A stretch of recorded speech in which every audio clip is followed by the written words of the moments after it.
From the 39 of LA, 3rd down and 8.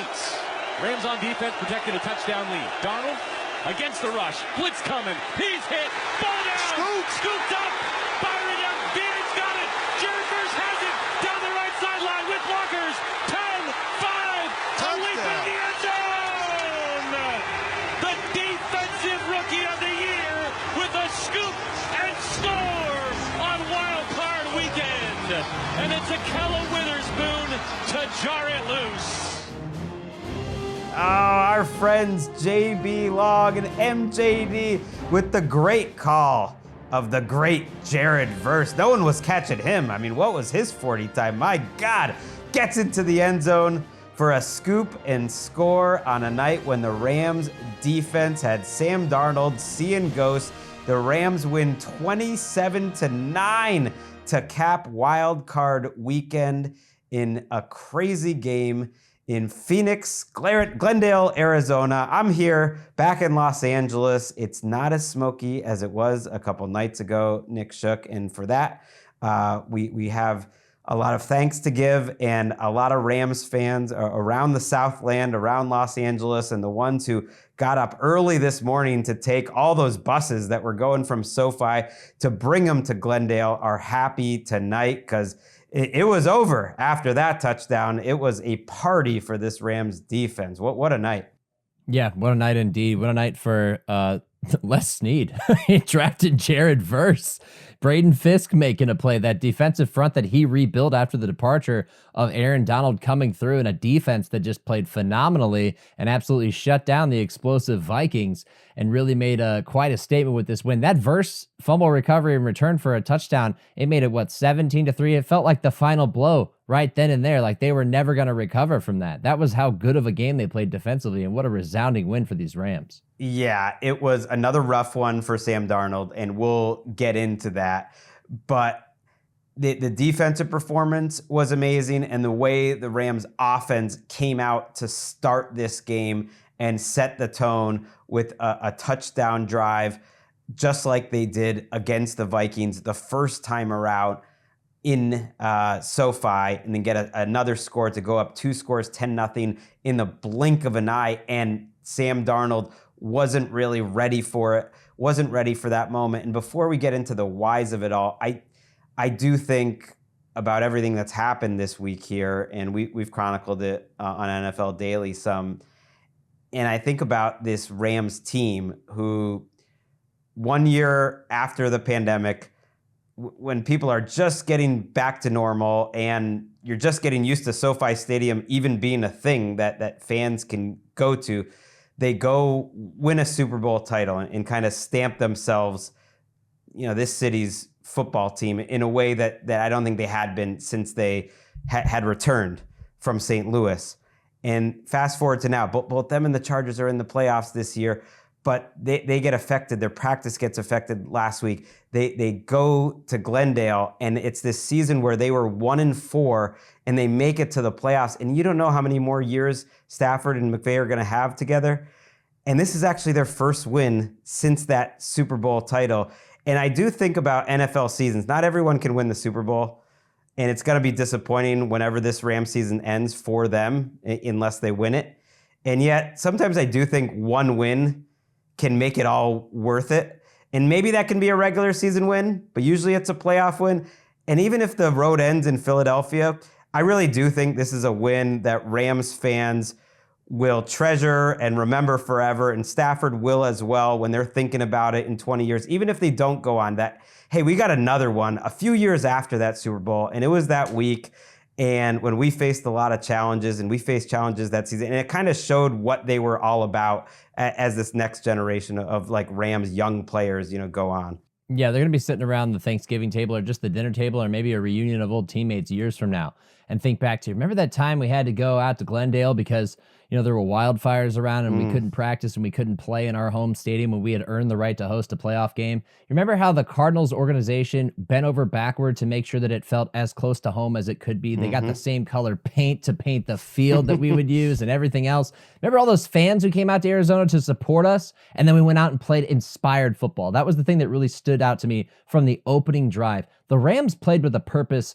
that exceeded the playoffs. This was about more than just winning a playoff game that was a home game away from home. This was about playing for the entire city and the entire Los Angeles area, and they represented them so well. And there's no way, considering all that has happened, that people won't look back on this 5, 10, 15, 20 years from now. I mean, I still hear about the games from the 80s in Cleveland with the Browns. Right. It was nothing like this. It was nothing like this. This is going to be one that sticks in memory for a long time. Great. Those were pretty great times too. And but amid tragedy, no. Yes, Rams fans are hopeful that they don't go in such a dry spell that those kind of games stand out as much. But yeah, this one won't be forgotten. And I'm glad you mentioned the energy. That's really a smart way to think about it, because the Vikings are coming off a disappointing loss.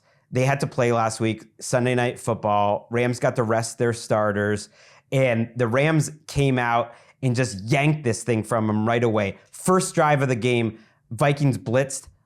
Guess what their blitz percentage was on the first drive of the game?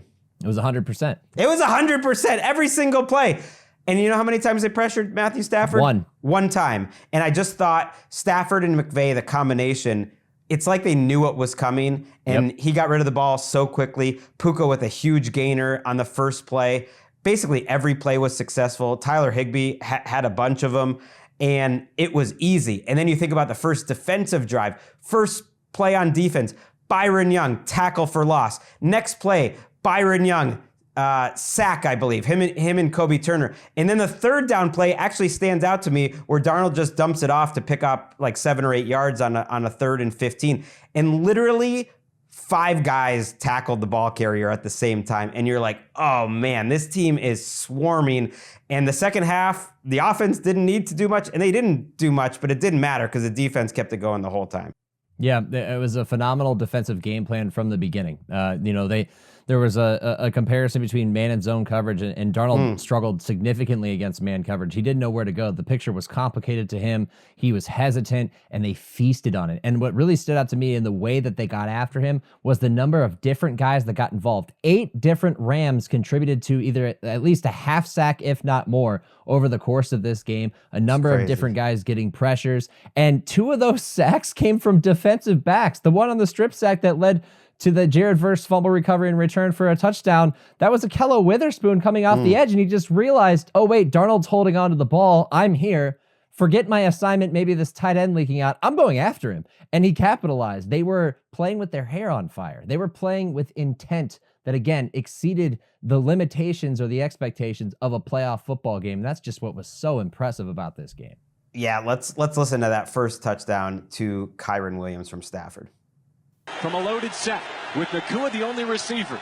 They'll play fake. Boot out to the left side. Matthew flips his hips. Fires middle. All alone at the goal line. His tailback, Kyren Williams. Touchdown, L.A. 7 plays, 70 yards. The Rams strike first on this wild card Monday. Yeah, that was such a great play call, because the initial read as he's rolling out is taken away, but they have Kyren Williams, who's become a great player in the passing game, open, and Stafford still looking young. He can still flip those hips, and he was sharp as hell in the first half. He was fine in the second. They played pretty conservative, but he ends up 19 for 27, 200, and what did he end up with?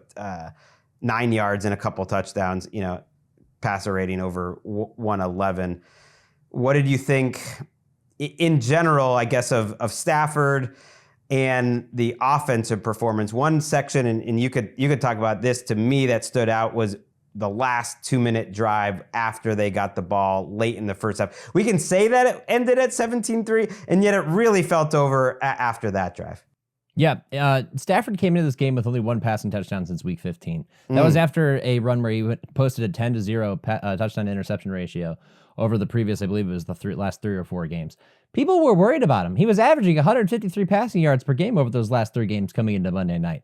He looked like the guy we expected to see 2 years ago. Not the guy that we expected to see after the last 3 weeks. He was sharp. He was dialed. He was completely in sync with Sean McVay's game plan. They executed that nearly flawlessly, that opening drive. But you're right. That last 2-minute drive was the one that really stood out to me too, because of how he played with so much conviction. Even the touchdown pass that he throws, he drops back, plants his foot, boom, bullet to his tight end. Tight end runs it in for a touchdown. Made it look easy.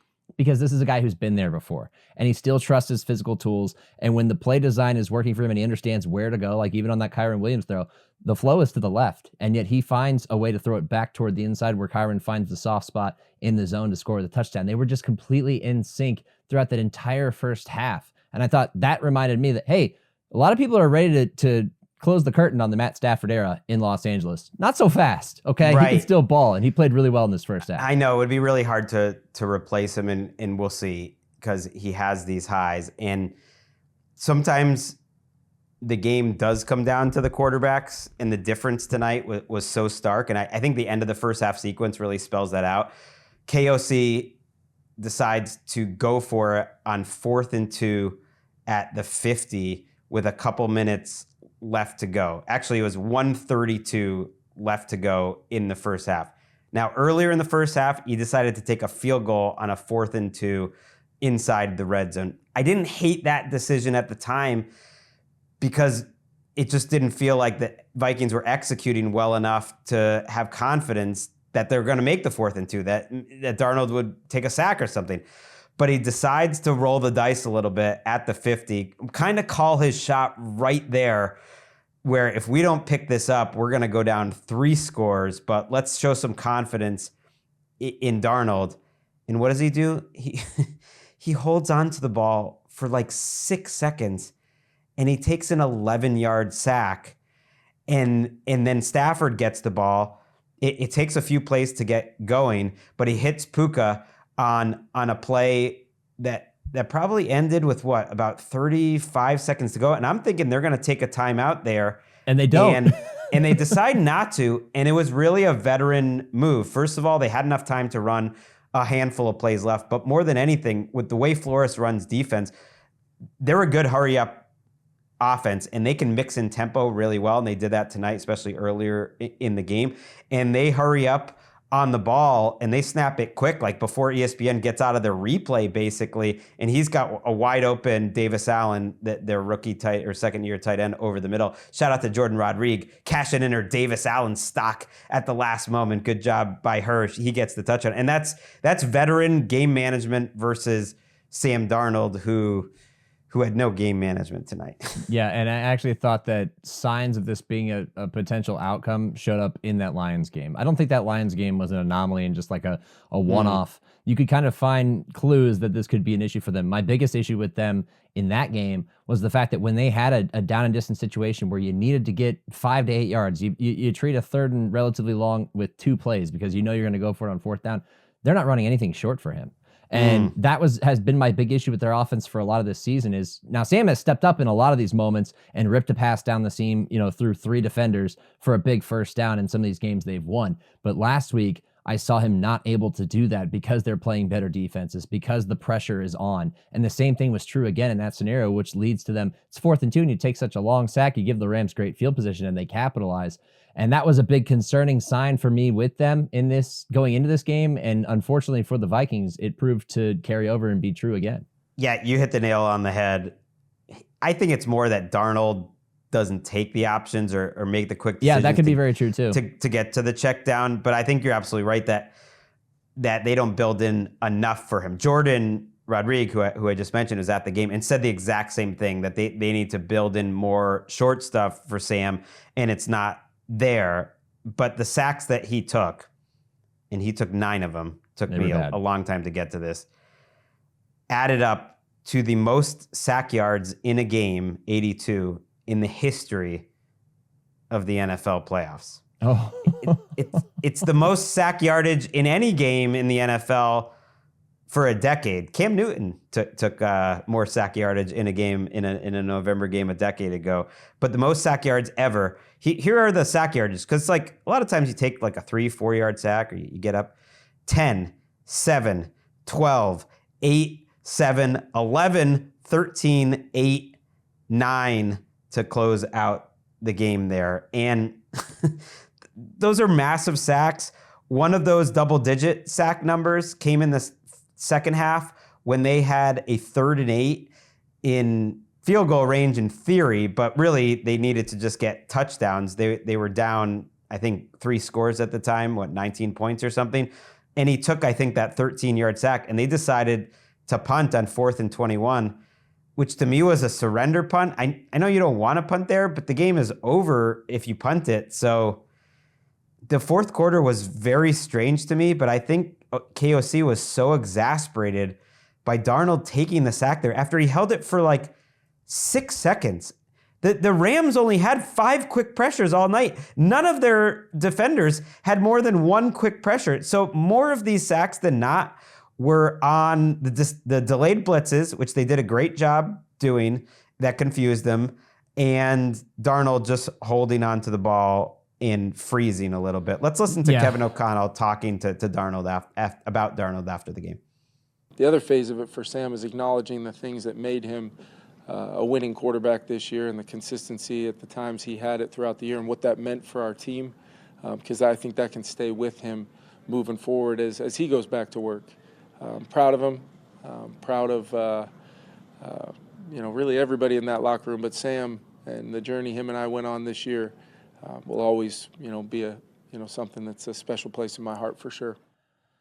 That's a good way to spin it, but that's a wistful tone at the end of what's a disappointing finish in a season that had so much promise. And you talk about that 3rd and 8. I just went and looked at the tape real quick because I thought about this in real time when it happened. He's so locked on that Jalen Nailor going across the field looking for the deep play again. He's got CJ Ham open about 6 yards away from the line to gain with a little bit of room to run when he breaks the pocket. Like, just dump it off once. It's right there for you. Take the gain. You can get a 4th and short. But again, that typified the entire night for him. Hunting the big play, hesitant, pays the price. Yeah, they had 3.3, I think, adjusted yards per drop back, which is one of the lowest totals in any playoff game for years. I actually did a stat. This is going to be a next Gregg stats. I don't know if this is official. I don't know. Can you count? That is NGS. That still counts. Okay. So he officially went 9 for 17, I believe, for 84 yards when under pressure when he did throw the ball. So that's an average about a little under 5 yards per throw, which is not good. We had an interception in there, a couple close ones. But then he took those 9 sacks for all the passing yard, all the negative yards. So 84 minus 82, that's a total of 2 yards. Divide that by the total plays there, his passes and his sacks. That's 26 plays. They averaged 0.07 yards per play when Sam Darnold was pressured. That's pretty good. That's a pretty good debut of next Gregg stats. 0.07 yards per play when Sam Darnold was pressured. They're not bringing him back. He's talking wistfully because Sam Darnold's done in that town. He gone. He's definitely gone. Hey, my middle name, by the way, is Gregory, so we're going to stick with the next Gregg stats. Really? I never knew that. How did I not know that till now? Well, now you learned something new. The NGS are my initials, so we'll just stick with it here. Yeah, now I'm not Gregory. That's what the third G, 60% G, that closes that just stops down. At Greg, just like my name stops at Nick. It's not Nicholas, it's just Nick. It just stops it right there. And I'm joking around, and I've been a Darnold doubter until I had to be convinced that just by his excellent play, and he did play excellent for most of this season. But I do think the way these 2 games played out in the biggest of spots, for him to completely revert back and have 2 of the worst games by any quarterback all season, at least by like a competent quarterback, these were 2 of the worst games, and certainly in the biggest of spots. For them to be this bad in this spot, they're not going to give him the franchise tag. I just assumed they would if he maintained his level of play. And I think if he had even normal bad games, they still would have thought about it.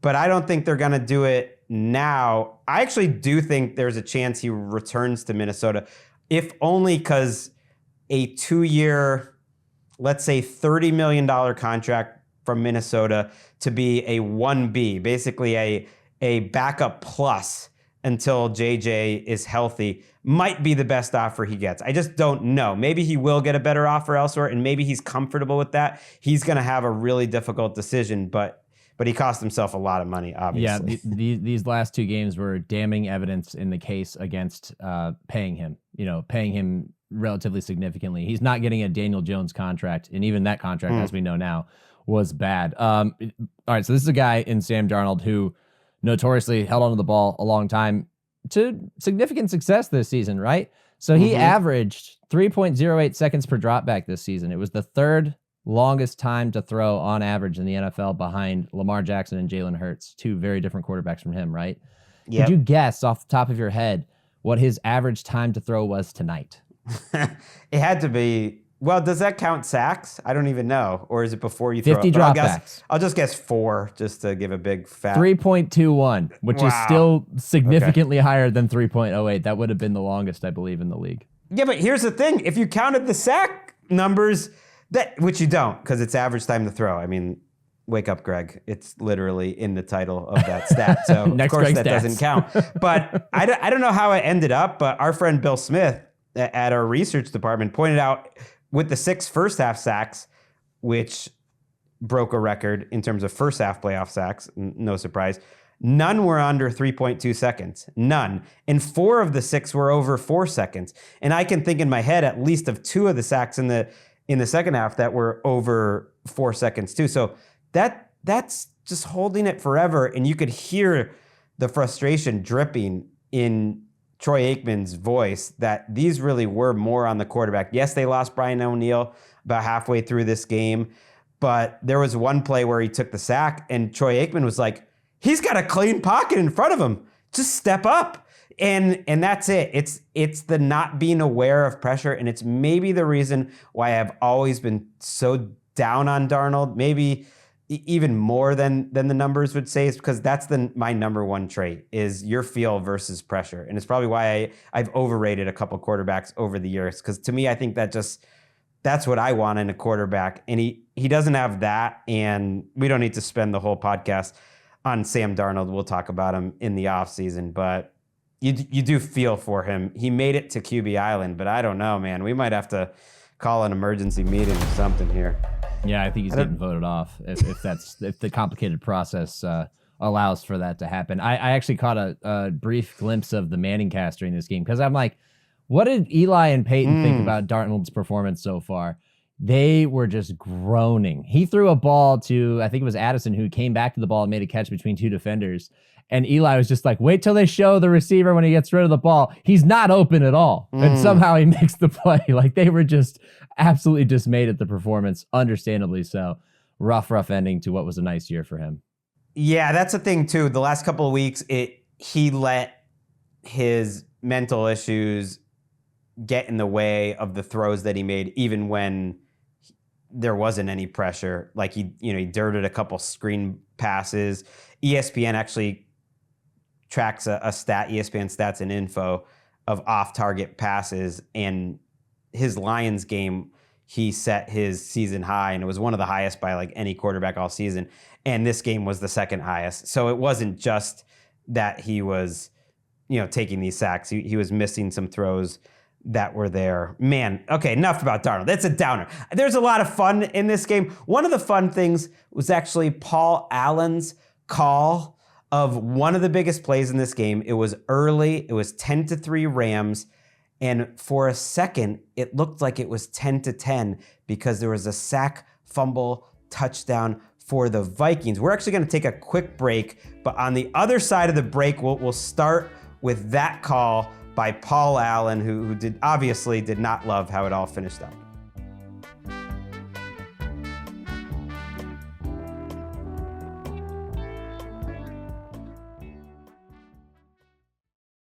First and 10 for Matthew Stafford, the former Georgia Bulldog. Back to pass. He's sacked. He dropped it, and it's picked up by Blake Cashman.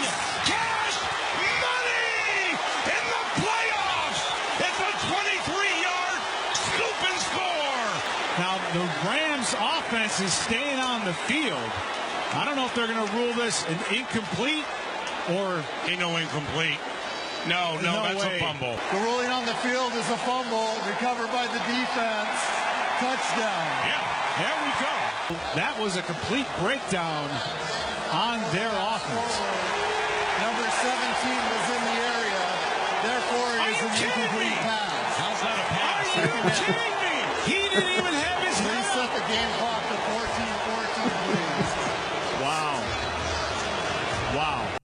Oh, man. For the last time this season, Paul Allen and Pete Bursich on KFA. And that was a huge play.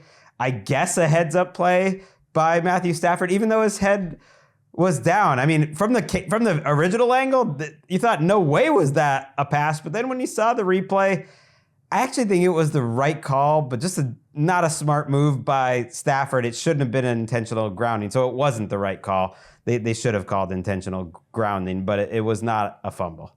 Yeah, when I saw the replay from the front side, I was like, yeah, you shouldn't let go of the ball there. It wasn't until his arm extended from behind that you saw that he was trying to get rid of the football. But now it saves them the sack yardage, right? But ultimately, take the sack. There's no reason to do that. But luckily for the Rams, they lucked out and got the call in their favor. Yes. Can we clip, by the way? Can we clip the, are you kidding me? Because that was just great. that was amazing. That's the funny thing is if you look at the box score of this game, because the Rams didn't do much in the second half, they only hit 2 third downs all game, for instance. The Vikings were much better on third down. Success rate for the two teams running were both mediocre. They were slightly below average. It wasn't a great running game for the Rams. Puka Nacua gets 44 yards on 9 targets, 5 catches. Cooper Kupp has 1 catch. Tyler Higbee, unfortunately, left this game with a chest injury and had to go to the hospital. And they say he's in stable condition, which is worrisome. So I don't know if that was a breathing problem for him, but Sean McVay did say that it looks like he's going to be okay, which is really good news. So it is one of those games you kind of have to watch, because even Darnold's stat line, if you don't see the stats, to really understand the story. And maybe that does speak to the point that there was something a little more going on. It's one of the reasons why we love football, right, Chuck? Not just because you can get inspired. It just that if you watch that game, you understood it in a way that you can't from looking at the numbers. And a lot of it was from the energy of the game. And shout out to those fans that showed up there for both teams. Everyone there from ESPN said it was an incredible atmosphere. It was like a college atmosphere. You have the fans behind the team they support, like a college game, and they were really loud. And I'm sure they weren't showing it nationally, but the local news was all over this story.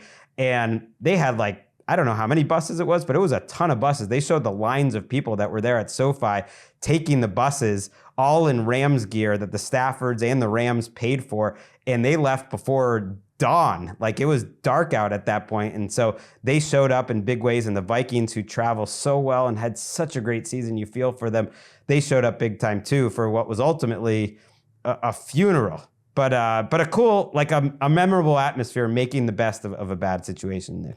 Yeah, a lot of details that will not show up in the Pro Football Reference box score that we Googled 10 to 15 years from now, like people like me like to do.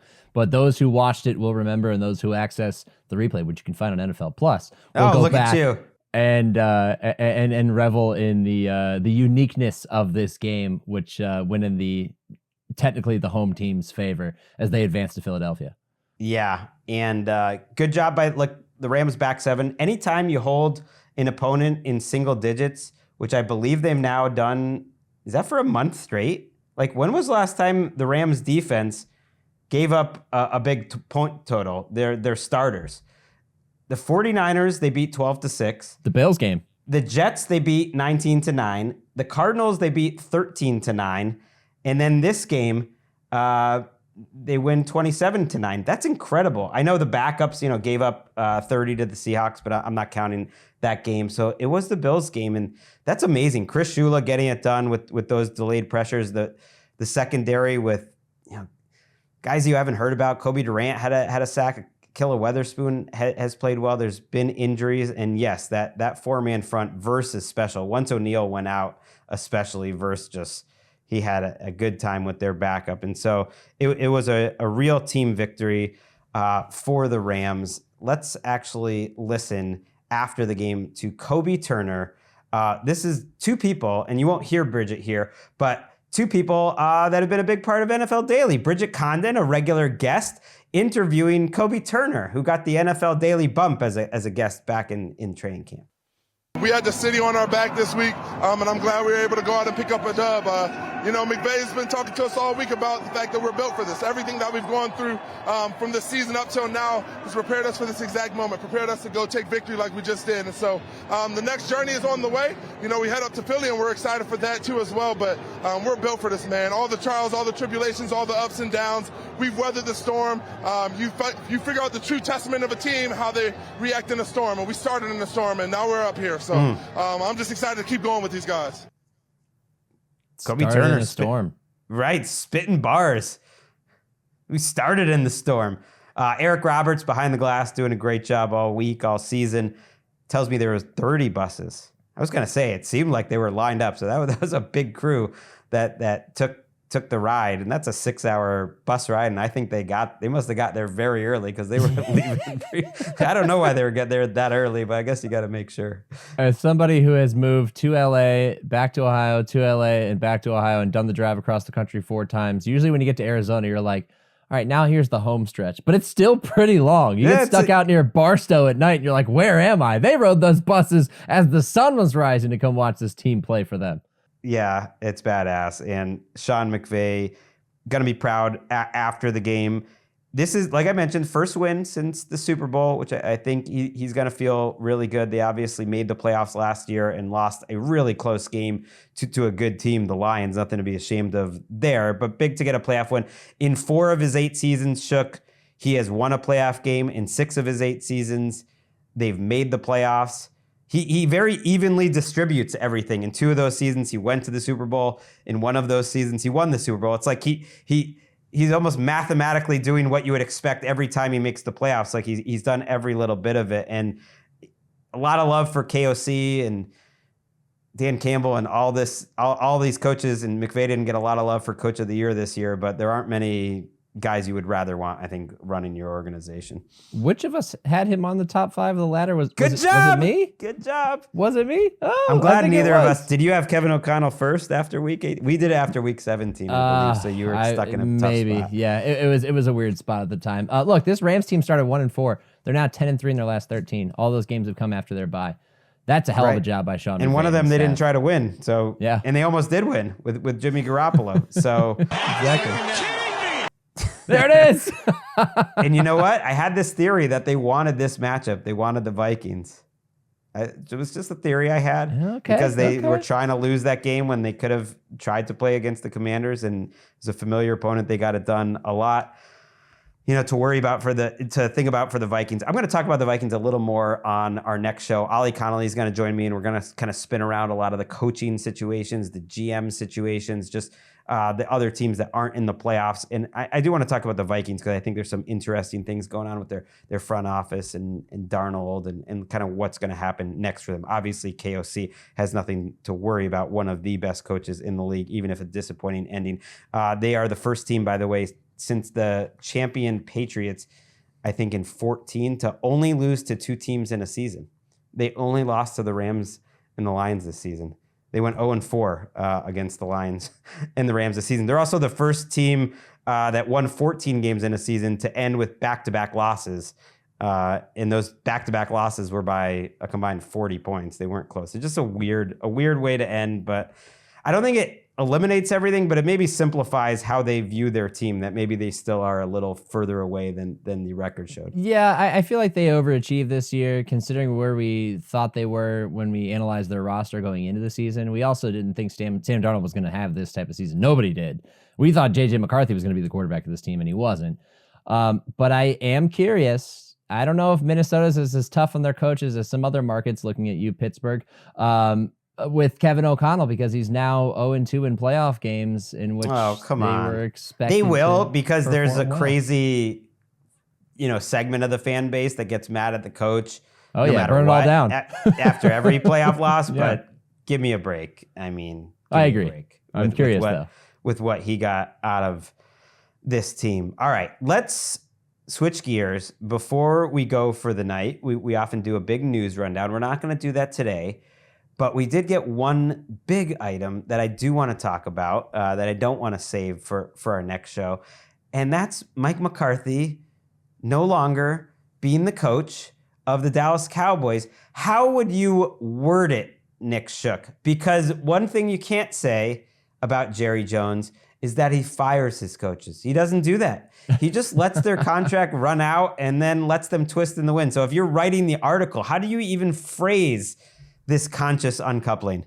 Conscious uncoupling is a great way to do it. Sorry, I stole your answer. It's better than mine. I would just say parted ways like the Patriots did with Bill Belichick. Moving on from a coach by letting his contract expire. It's common in other industries, not so much in the coaching industry. It's questionable, though, that they would deny the Bears a chance to interview him if they wanted to part with him. But then again, the Cowboys do things a little bit differently. And now all the intrigue builds because they are the Cowboys. Who are they going to hire? We've already heard some names floated out there, including one guy who once played for them. It's going to be very fascinating to see how they proceed after deciding, you know what? Wasn't as good as we wanted it to be, and we're just going to let that contract expire and go for greener pastures. We'll see if they find one. Yeah. You're referring to Deion Sanders. Ian Rappaport did indicate, among other insiders across the country, that Deion Sanders is a possibility, that they probably will talk. Someone dug up an old Michael Irvin tweet from November where he said he hung out with Deion, I believe, on Saturday night after hanging out with Jerry Jones on Friday night, and that he's praying for something that we can guess what, and that he's praying essentially for those two men to come together, and basically said he is trying to make that happen. So if Michael Irvin is brokering like head coaching hirings in the year 2025, that would be amazing. And I don't doubt that Jerry Jones would milk this story to get as much attention as possible. And I don't doubt he would do it because it would be so box office, but I don't know if he would want to really hand over the keys to someone who has more juice than he does. And he seems a little indecisive. I watched a really good segment with Ian and Tom Pelissero and Jane Slater, and there was a lot in there that I'd like to get to. But one of the things that Jane said was people around Jerry Jones said he really was kind of indecisive over the last week. And that seems obvious because if you read the statement that Jerry Jones made, he said that he spoke with Mike over a number of days and spent considerable time discussing the road forward. They were thorough and received an appropriate amount of time. Prior to reaching the point of contract negotiations, it became mutually clear it would be better to each of us and head in a different direction. So they spoke for multiple days. It appeared there was mutual interest in potentially continuing the partnership. And then according to our insiders, maybe they never really negotiated, but before they even got to that point, the agent was involved, and it was clear that Jerry Jones was not going to give him a long contract, and that Mike McCarthy only wanted to do it if it was a long contract, that it was going to probably be like 1 or 2 years, or, that would have been the negotiation, and that was a non-starter for McCarthy. And on some level, it was almost McCarthy walking away from being like, no, I'm not putting up with your BS. It's just like mismanagement. It's all bad. If you're a Cowboys fan, you got to be so sick of it. It's been a rough 12 months of mismanagement for the Cowboys. It started with that offseason in which they said they were all in and then did very little of anything. They placed high expectations on a team that lacked weapons offensively. And I thought it was very telling, Mike McCarthy's tone after their Week 18 loss to the Commanders in the final seconds of that game, that when asked about his job status and his security and the way he felt about it, he just stood his ground and was like, I'm a winner. I've won. I won a championship in this building. It's almost as if he took that same approach into those talks and then got the response that you just described and said, to hell with this. I'm going to go find something better for me or not coach at all because I'm not dealing with this anymore, just like you said. Which is crazy because, it sounds like he wants to coach, but that this has worn on him. And this is what I got out of that conversation. So I'm paraphrasing our insiders. It's not my information. But that he was getting really tired of this situation with the Cowboys. It's pretty rare to be on the last year of your contract as a coach and all the things that comes with it, and not necessarily having all the power to really even run his offense or bring in the players that he wants. And that's just how it works if you're the Cowboys coach, and that maybe he's made enough money. So if another coaching job doesn't come around this year, or even a head coaching job ever again, that like it's enough for him. And it's tough for the coaches under him, but they didn't want to be living in that uncertainty either. While we're on McCarthy quickly, he was the Saints offensive coordinator, and people forget this, for at least 4 years to start this century. And Mickey Loomis was there with the Saints at the time.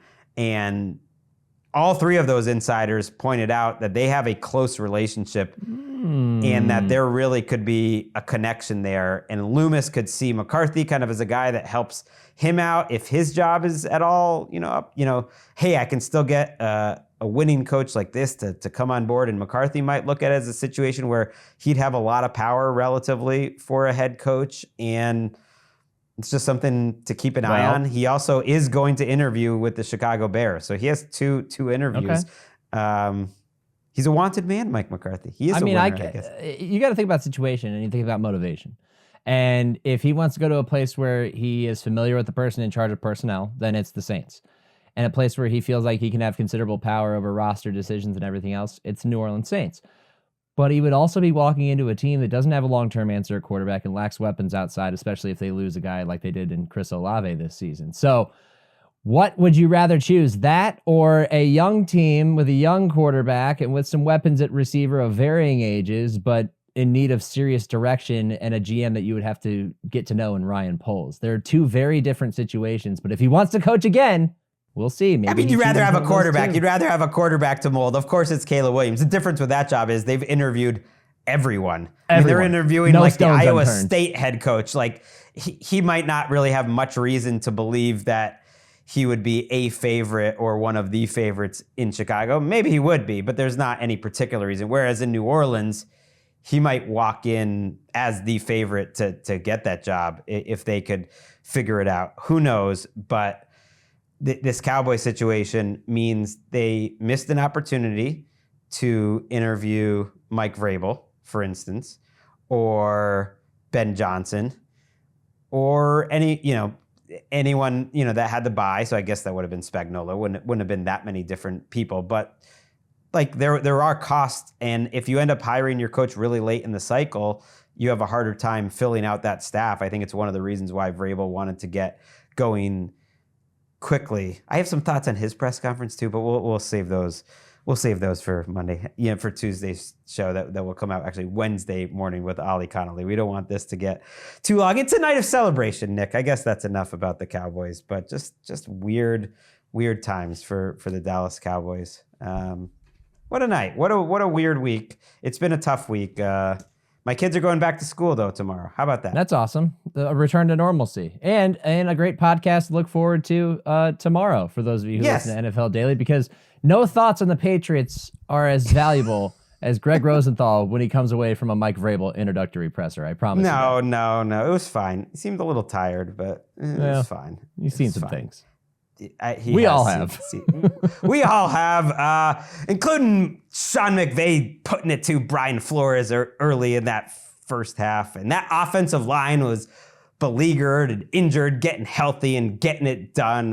It was in a full team effort, obviously, that defense flying around.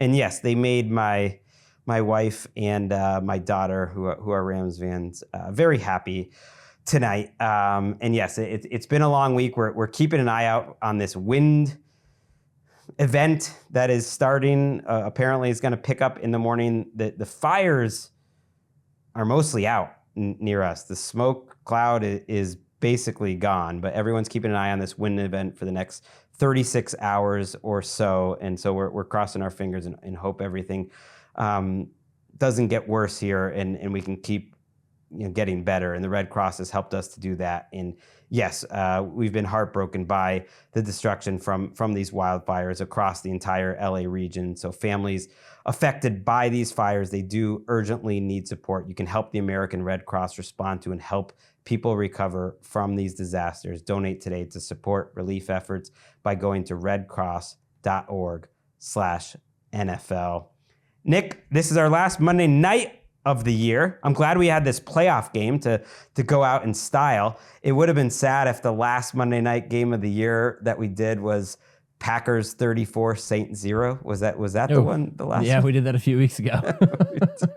that was rough. Doesn't that feel like another lifetime ago? This week has aged me. I'm really excited. Them going back to school actually is going to feel like a real return to some sense of normalcy. Like last Tuesday when this all started feels like 2 months ago. And so the wild card weekend, not a lot of close games. Hopefully we get better games. Divisional round weekend, the best weekend of the year, and you'll be helping us out Sunday night, right, Nick? You better. Oh, you know it. I'll be there. Lock, stock, and barrel, baby. We got a lot of playoff games to get to. Okay, that's it for tonight's show. Thanks, Eric. Thank you to Nick. And yeah, when the Rams are back in the Super Bowl mix, football is back. We'll see you Wednesday morning.